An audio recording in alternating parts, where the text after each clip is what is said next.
الشيطان الرجيم بسم الله الرحمن الرحيم وإذ تقول للذي أنعم الله عليه وأنعمت عليه أمسك عليك زوجك واتق الله وتخفي في نفسك ما الله مبديه وتخشى الناس والله أحق أن تخشاه فلما قضى زيد منها وطرا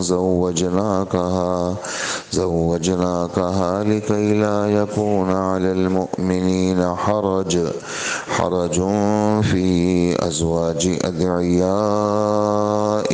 إذا قضوا منهن وطرا وكان أمر الله مفعولا صدق اللہ العظیم۔ یہ سورہ احزاب کی 37ویں آیت ہے۔ آپ حضرات گزشتہ کل سے یہ والی بات سن رہے تھے کہ اللہ جل جلالہ نے دنیا بھر کے تمام مسلمان پہلے دن سے لے کر کے آخری دن تک، یعنی اللہ کے رسول کے پہلے دن سے لے کر کے اور قیامت کے دن تک ہر مسلمان مومن مرد اور عورتوں کے ذمے لکھا ہے اور یہ فیصلہ فرمایا ہے کہ اللہ اور اس کے رسول جس قسم کا جو بھی حکم دے کسی کو اپنے رائے کی گنجائش نہیں ہے۔ اللہ اور اس کے رسول جس قسم کا کوئی بھی حکم دے کسی کو اپنے رائے کی گنجائش نہیں ہے، اور اگر وہ ایسا کریں گے تو گمراہی میں پڑیں گے۔ اگر اللہ اور اس کے رسول کے حکموں کے سامنے اپنی رائے کو فوقیت دیں گے، اپنی چیزوں کو آگے رکھیں گے، خدا اور خدا کے رسول کی چیزوں کو پیچھے رکھیں گے تو وہ کبھی بھی کامیاب نہیں ہوں گے۔ اسی طرح کی ایک آیت 5ویں پارے میں بھی ہے، وہ بھی ذرا میں پڑھ کے سنا دوں۔ اس میں بھی اسی قسم کا مضمون ہے، وہ یہ ہے کہ فَلَا وَرَبِّكَ لَا يُؤْمِنُونَ حَتَّى يُحَكِّمُوكَ فِي مَا شَجَرَ بَيْنَهُمْ ثُمَّ لَا يَجِدُوا فِي أَنفُسِهِمْ حَرَجًا مِّمَّا قَضَيْتَ وَيُسَلِّمُوا تَسْلِيمًا۔ تیرے رب کی قسم ان لوگوں کا ایمان کبھی بھی کامل نہیں ہو سکتا، بلکہ یہ کافر رہیں گے جب تک کہ جب آپ کو فیصل بنائیں اور آپ فیصلہ دے دیں اور پھر اپنے دلوں میں آپ کے فیصلے کے متعلق، یعنی اللہ کے رسول آپ کے فیصلے کے متعلق دلوں میں تنگی رکھیں تو اللہ تیرے رب کی قسم یہ مومن نہیں ہے۔ یعنی آپ کے فیصلے کے بعد اپنے دلوں میں تنگی رکھیں، یار یہ کیا ہو گیا یار، اچھا ایسا ہے یار، میرا دل تو نہیں مان رہا یار، میں تو یار کشمکش میں ہوں۔ فیصلہ کس کا ہے؟ اللہ کے رسول کا ہے، اور میں یار کشمکش میں ہوں، میں اس کو نہیں مان سکتا۔ تو اللہ پاک فرماتے ہیں تیرے رب کی قسم یہ مومن ہی نہیں ہے جب تک یہ آپ کے فیصلے کو دل و جان سے تسلیم نہ کرے اور یہ نہ کہیں کہ ہمارے بھی یہی فیصلہ ہے، اور جب تک اپنے آپ کو یعنی دل و جان سے اپنے دل دماغ کو اس پر آمادہ نہ کریں، اس وقت تک یہ مومن نہیں ہو سکتے۔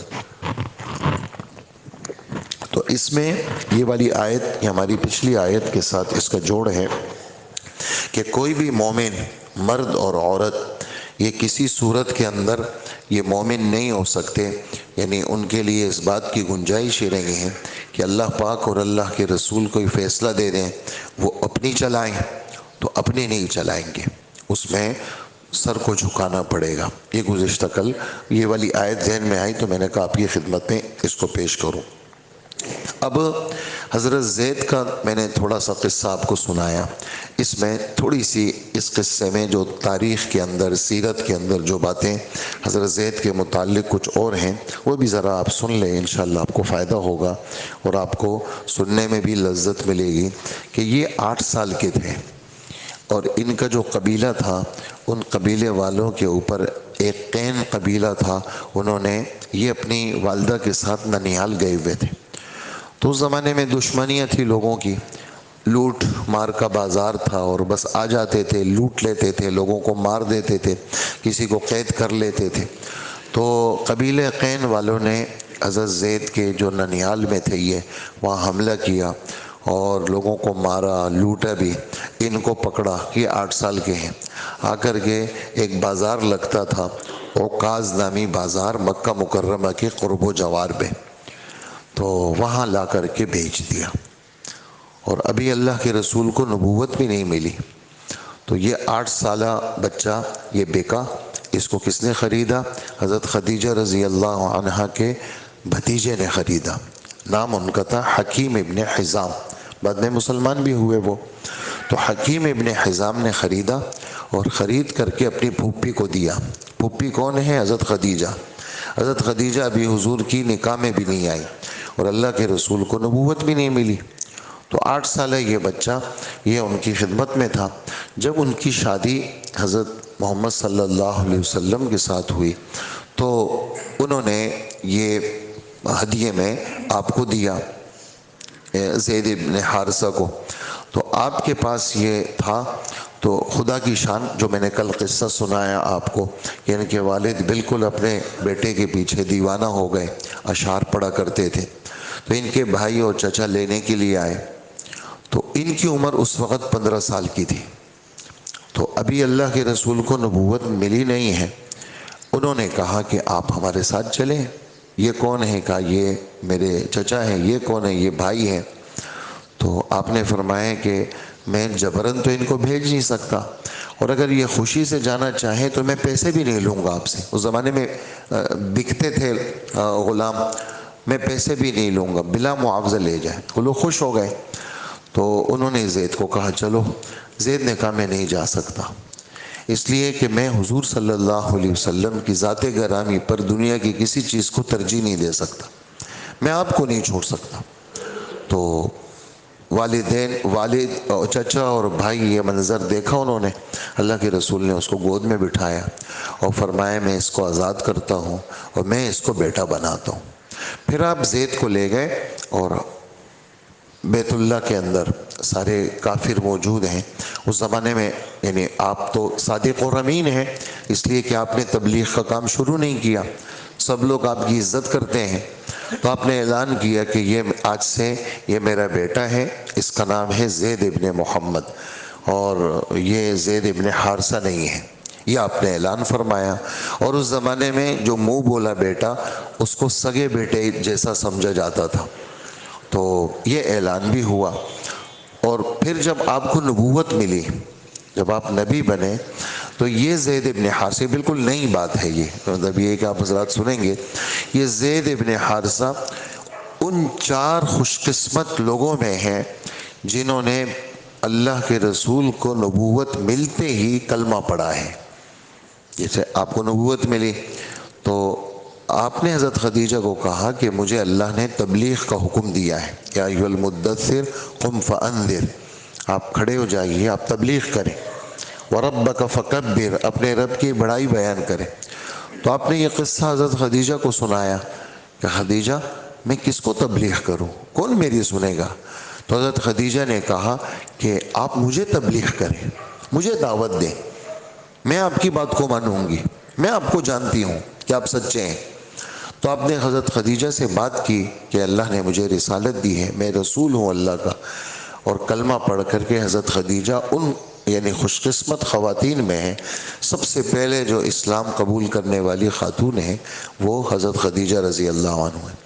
پھر مردوں میں سب سے پہلے اسلام قبول کرنے والے حضرت ابوبکر رضی اللہ عنہ ہیں، اور لڑکوں میں، نوجوان بچوں میں، آزاد بچوں کے اندر سب سے پہلے اسلام قبول کرنے والے حضرت علی رضی اللہ عنہ ہیں، اور غلاموں کے اندر چونکہ وہ غلام تھے وہ زید ابن حارثہ ہے۔ تو 4 ان خوش قسمت لوگوں میں حضرت زید ابن حارثہ کا شمار ہے جنہوں نے سب سے پہلے مذہب اسلام کو کیا کیا ہے؟ قبول کیا ہے۔ تو یہ ان کے فضائل ہیں، اور گزشتہ کل بھی میں نے آپ کو ایک فضیلت سنائی، چونکہ ان کے نام سے محمد کا نام ہٹ گیا، یہ بھی ایک بہت بڑی سعادت تھی کہ اللہ کے رسول نے ان کو بیٹا بنایا تھا، تو وہ نام ان کے اس سے ہٹا، تو اللہ پاک نے قرآن کے اندر ان کا نام قرآن پاک کا جز بنایا، میں کل تفصیل سے عرض کر چکا ہوں، اور جو ہے وہ قیامت تک کسی صحابی کا نام صراحت کے ساتھ، 1.25 لاکھ صحابہ میں صراحت کے ساتھ اگر کسی کا نام قرآن پاک کے اندر ہے تو وہ حضرت زید رضی اللہ تعالی عنہ کا ہے۔ پھر آپ نے رشتے کی بات ہوئی، یہ بھی کل کی بات ہے ہماری، تو حضرت زینب چونکہ اونچے خاندان کی تھی تو اس زمانے کے اندر نیچے خاندان والوں کے ساتھ رشتے کو معیوب سمجھا جاتا تھا، اور نیچے خاندان سے مراد یہ ہے کہ ان پر کسی زمانے میں غلامی کا داغ تھا، یہ غلام رہ چکے تھے اور غلام کو جیسے کمتر سمجھا جاتا تھا۔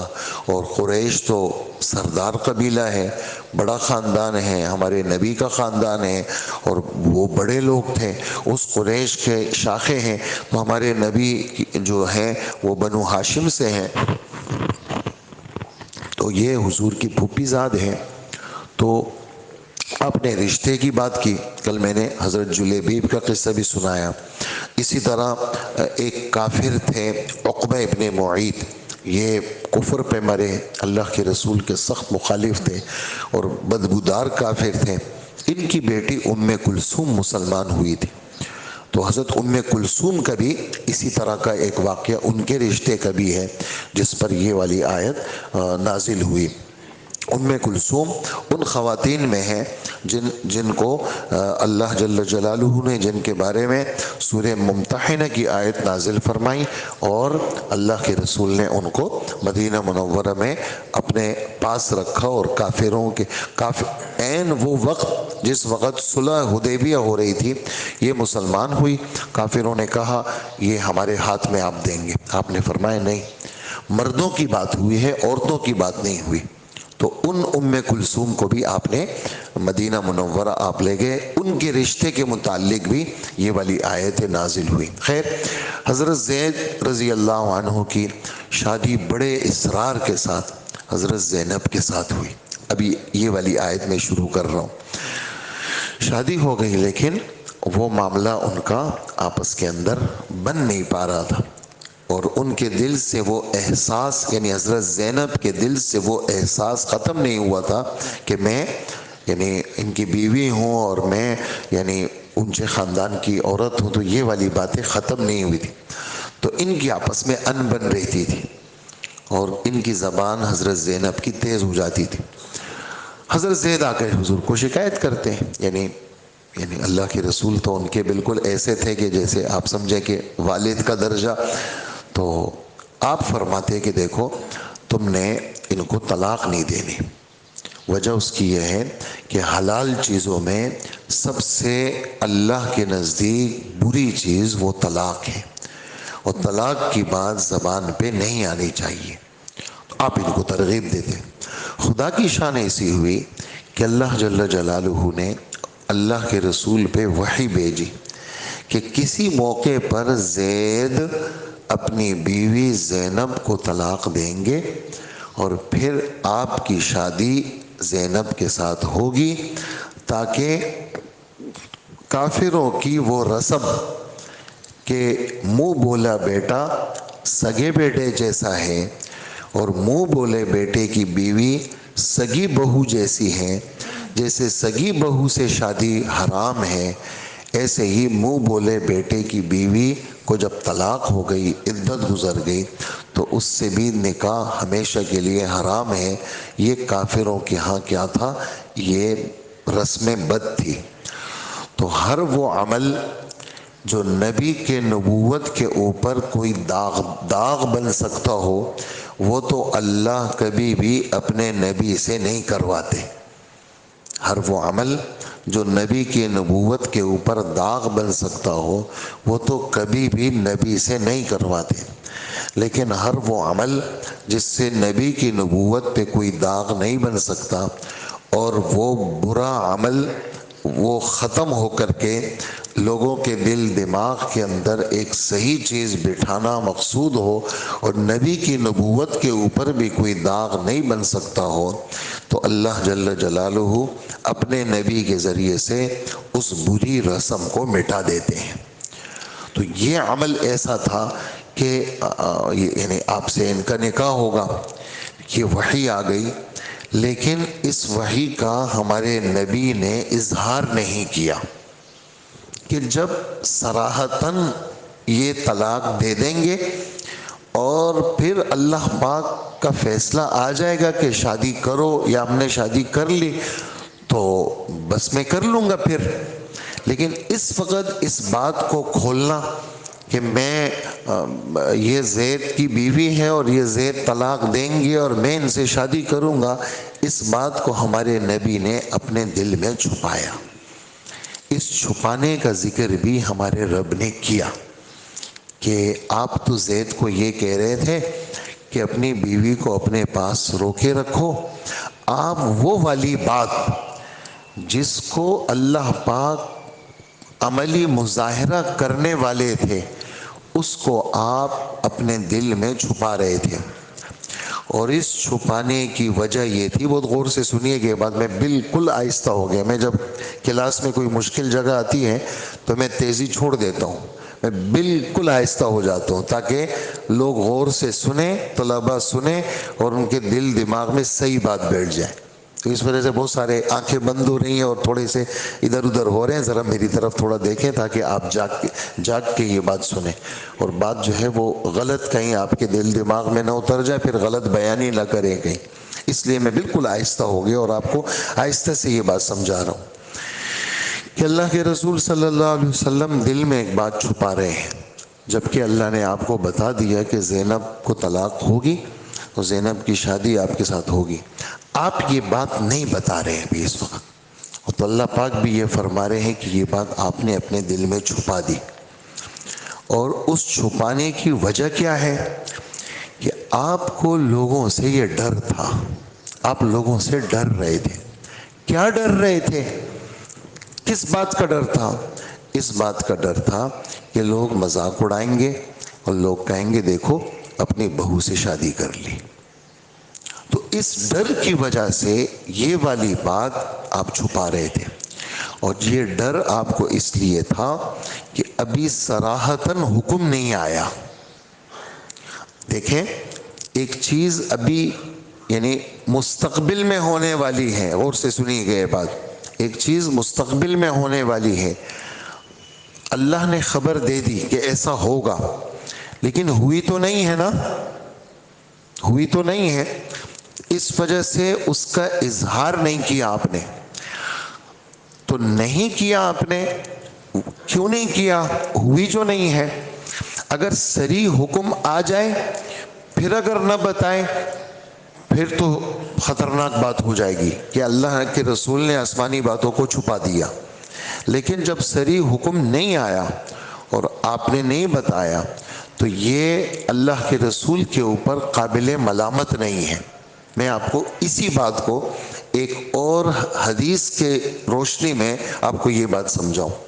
وہ کیا بات ہے کہ ایک آدمی آیا اور سر اس کا گنجا تھا اور داڑھی اس کی بہت گھنی تھی اور یہ جو رخسار تھے اس کے، یہ گال یہ اس کے نکلے ہوئے تھے، آنکھیں اس کی دھسی ہوئی تھی، اس قسم کا اس کا چہرہ تھا.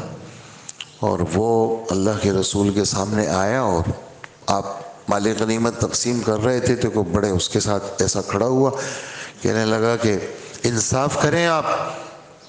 تو اللہ کے رسول صلی اللہ علیہ وآلہ وسلم نے فرمایا کہ میں اگر انصاف نہیں کروں گا تو کائنات میں کون انصاف کرے گا؟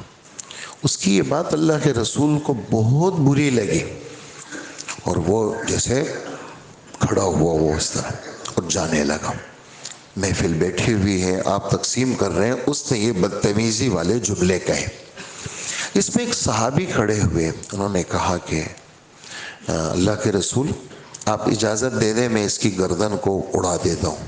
اتنا بدتمیز، لوگوں کے سامنے آپ کے ساتھ ایسی بدتمیزی کی. آپ نے فرمایا نہیں، اگر تم نے اس کو مار دیا تو دور کہیں پتہ چلے گا کسی اور علاقے میں کہ محمد تو پہلے لوگوں کو دعوت دیتے ہیں کہ آ جاؤ کلمہ پڑھ لو، اور جب لوگ کلمہ پڑھ لیتے ہیں ذرا سی انبن ہو جاتی ہے تو ان کو قتل بھی کر دیتے ہیں. تو دور کسی علاقے میں اسلام بدنام ہوگا، ایسا مت کرو.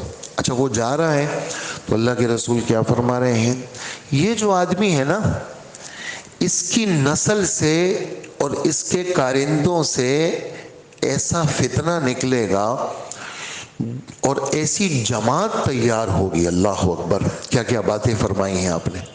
ایسی جماعت نکلے گی اس کی نسل سے، اس کی تیار کرنے سے، ایسی جماعت نکلے گی کہ جو ایسی نماز پڑھیں گے کہ تم کہو گے کہ ہم تو ایسی نماز پڑھتے ہی نہیں ہیں، قابل رشک نماز پڑھیں گے، قابل رشک روزے رکھیں گے، اور قرآن ایسا پڑھیں گے کہ کچھ نہ پوچھو، بہت زیادہ قرآن پڑھیں گے، لیکن وہ قرآن ان کے دل پر اثر نہیں کرے گا۔ اور جہاں کہیں مذہب اسلام کے خلاف کوئی فتنہ ہوگا تو یہ اس فتنے میں جائیں گے، اور یہ مذہب سے ایسے نکلیں گے جیسے کہ کوئی تیز تیر کو کسی شکار کو مارے اور وہ تیر اس شکار کے پیٹ میں لگ کر کے کراس ہو جائے پورا، اور اتنی تیزی کے ساتھ وہ کراس ہو جائے کہ اس تیر کے سر اور اس کا بعد کا حصہ، اس کی دم، اس کے اوپر خون کا ایک چھینٹا بھی نہ ہو۔ تو یہ مذہب سے ایسے نکل جائیں گے، ان پر مذہب کا کوئی اثر نہیں ہوگا۔ تم ان کی شکلوں کو، ان کے قرآن کو، ان کی نماز کو دیکھ کر کے متاثر مت ہونا، یہ وہ آدمی ہے۔ تو اب یہاں ایک اعتراض ہوتا ہے یہی والا کہ جب حضور یہ خبر دے رہے ہیں، ایک فتنے کا باپ جا رہا ہے، ایک فتنے کا سرغنہ جا رہا ہے جس سے فتنہ نکلے گا، ابھی جا کر کے اس کو قتل کر کے فتنے کی جڑ کیوں نہیں کاٹ دیتے؟ بعد میں جب وہ فتنے کے لیے مصیبت بنے گا مذہب اسلام کے لیے تو ابھی سے کیوں ختم نہیں کر دیتے؟ ہاں، اس لیے ختم نہیں کر دیتے اس کو کہ اس وقت آپ کو پتہ تو ہے لیکن آپ کو اس کے ختم کرنے کا حکم نہیں ہے۔ اطلاع تو دے دی آپ نے، لیکن یہ والی بات کہ اس کو ابھی سے جڑ سے ختم کر دو، یہ اللہ کا حکم نہیں ہے۔ ہاں، اگر اللہ کا حکم ہوتا تو پھر اللہ کے رسول اس میں پیچھے نہیں ہٹتے۔ تو یہاں پر بھی زینب سے شادی ہوگی، اب ہوگی، سال کے بعد ہو، 2 مہینے کے بعد ہو، 2 سال کے بعد ہو، لیکن جب حکم دیں گے کہ آپ شادی کر لیں تو پھر تو ہم نہیں چھپائیں گے، لیکن جس وقت حکم نہیں ملا اس وقت جو ہے وہ ہم اس بات کو نہیں بتا سکتے۔ کیوں نہیں بتا سکتے؟ لوگ باتیں بنائیں گے، لوگ باتیں بنائیں گے۔ اس وجہ سے ہمارے نبی صلی اللہ علیہ وسلم کو ہمارے رب فرما رہے ہیں کہ آپ اس بات کو چھپا رہے تھے، اور اس اندیشے سے کہ لوگ میرے خلاف بات کریں گے۔ تو اب یہ اسی کو تھوڑا سا آپ سمجھیں کہ ایک ڈانٹ والا زمرہ ہے کہ آپ تو لوگوں سے ڈر رہے تھے، اور اللہ پاک اس بات کے زیادہ حقدار ہیں کہ اللہ پاک کی ذات سے جو ہے وہ ڈرا جائے، لوگوں کی پرواہ نہ کی جائے۔ تو پھر اللہ جل جلالہ جب ایسا ہو گیا، یعنی طلاق ہو گئی اور پھر آسمان سے حکم آیا، تو اللہ جل جلالہ فرماتے ہیں ہم نے آپ کی شادی حضرت زینب رضی اللہ عنہا سے کرائی۔ اب اس کے 2 مطلب ہیں۔ پہلا مطلب اکثر مفسرین نے لیا ہے اور دوسرا مطلب بعض نے لیا ہے۔ پہلا مطلب یہ ہے کہ بس اللہ نے کرا دیا رشتہ، بس اللہ نے حکم دے دیا کہ ہم نے آپ کا نکاح زینب سے کر دیا۔ جب اللہ نے کر دیا تو پھر کسی کا کیا دخل، سب کچھ اس کا ہے، سب کچھ۔ جیسے ایک دادا ہے، مثال دے رہا ہوں آپ کو، دادا ہے، ایک بھائی کی، ایک اس کے بیٹے کی بیٹا ہے اور ایک بیٹے کی بیٹی ہے۔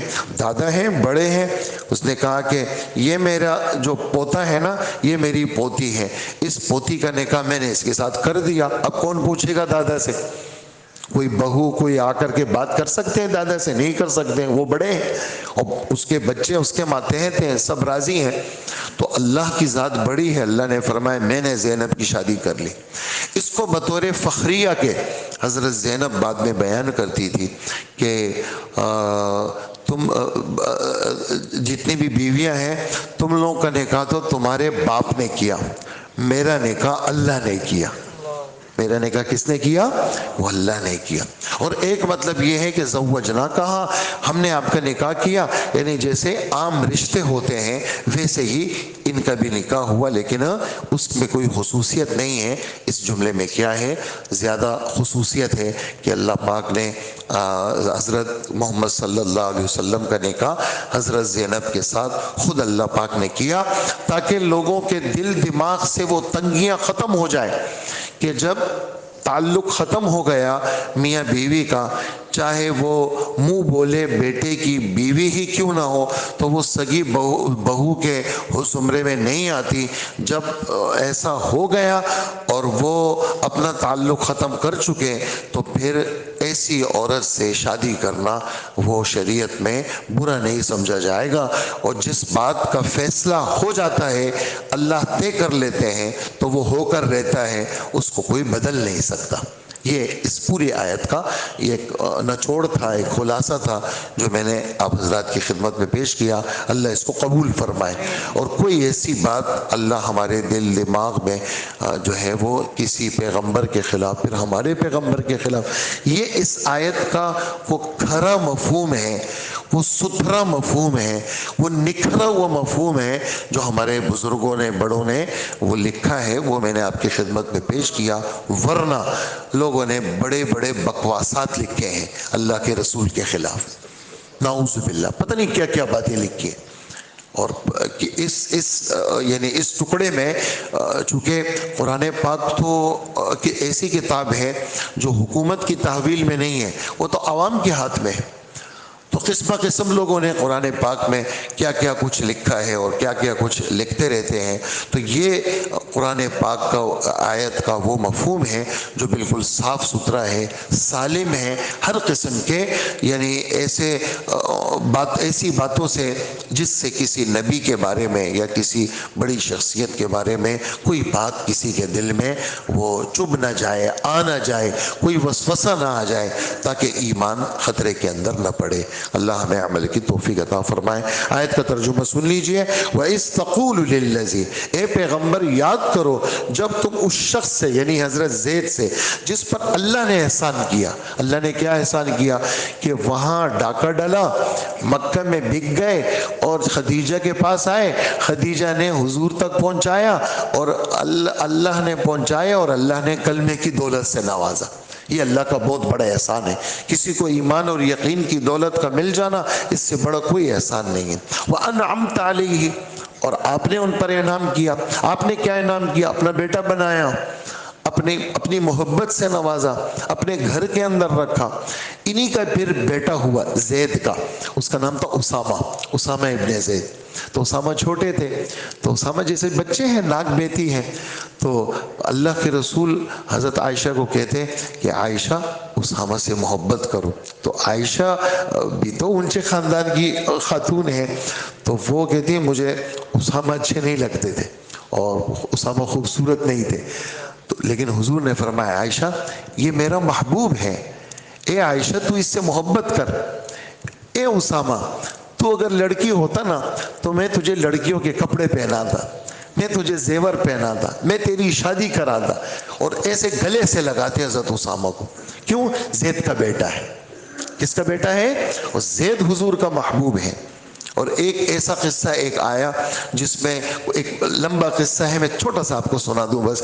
اس پہ اللہ کے رسول نے زید، حضرت علی اور حضرت جعفر، ان تینوں کی تعریف کی. جعفر تیری شکل اور میری شکل ہم دونوں ایک جیسے لگتے ہیں. جعفر حضور کے چچا زاد ہیں، جعفر ابن حضرت علی کے بھائی ہیں بڑے. تو جعفر تیری شکل میری شکل ہم دونوں ایک جیسے ہیں. اور علی کا کیا کہنا، علی تو مجھ سے ہے اور میں علی سے ہوں. اور زید تو ہمارا مولا ہے.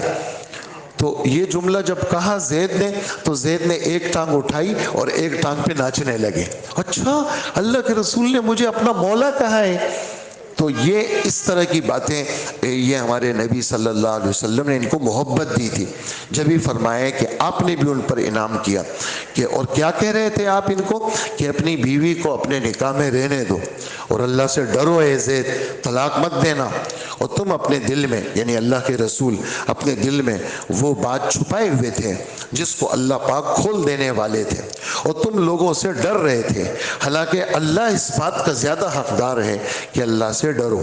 پھر جب زید نے اپنی بیوی سے تعلق ختم کر لیا تو ہم نے اس سے یعنی زینب سے تمہارا نکاح کرا دیا تاکہ مسلمانوں کے لیے اپنے منہ بولے بیٹوں کی بیویوں سے نکاح کرنے میں اس وقت کو تنگی نہ رہے جب وہ اپنی بیویوں سے تعلق نکاح ختم کر چکے ہوتے ہیں. اور اللہ نے جو حکم دیا تھا اس پر عمل تو ہو کر ہی رہنا تھا، اور وہ اللہ کا جو فیصلہ ہے وہ نافذ ہونا ہی تھا. آگے پھر انشاءاللہ آیت نمبر 38 اور 39 وہ انشاءاللہ کل پڑھیں گے. اللہ عمل کی توفیق عطا فرمائے.